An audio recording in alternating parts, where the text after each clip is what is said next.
let's talk about something I think we've all felt at some point.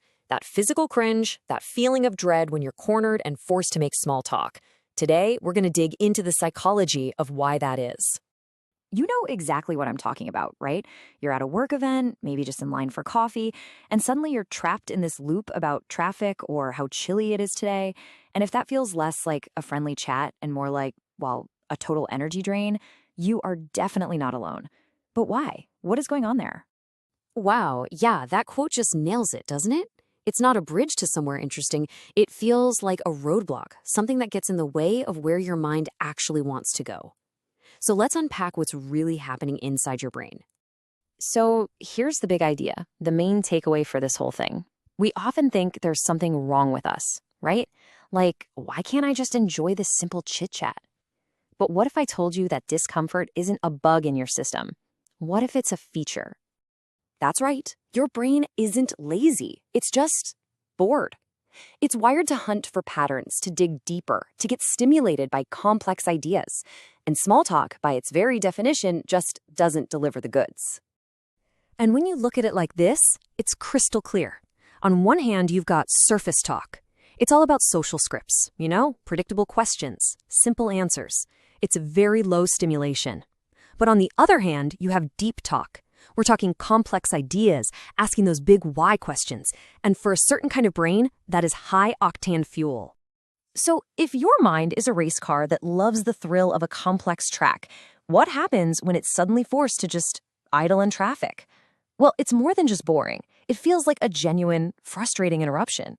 The key concept here is something we can call thought flow. Just think of it as your brain's momentum. It's that amazing state of focus you get into when you're piecing an idea together, solving a problem, or just exploring a thought. You're on a roll, and that is an incredibly valuable mental state to be in.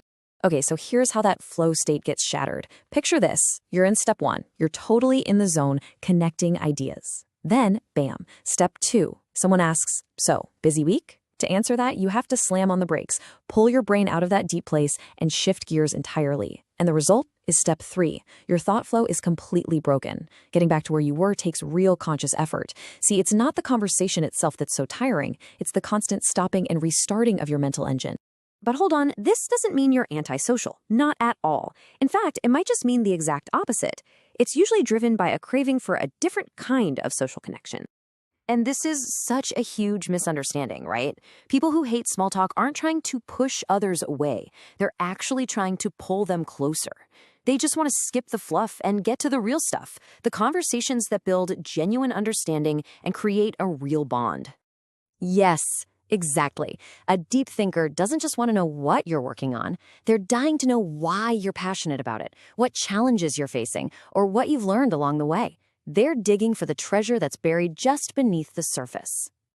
Okay, so let's tie all this together. What's the big lesson here? The next time you find yourself trying to escape a conversation about the weather, you can see it in a totally different, and honestly, a much more empowering light. So remember, this isn't a character flaw. It's a sign that you crave real mental stimulation. It means you value your own thought flow and want to protect it. And most of all, it means you desire truly meaningful connections with people because your mind is simply wired for depth. And I'll leave you with this final thought to chew on. The next time you politely steer a conversation towards something a little deeper, or you find a way to excuse yourself from a chat that's going nowhere, are you really being rude? Or are you just being incredibly efficient with your most precious resource, your mental energy? Something to think about.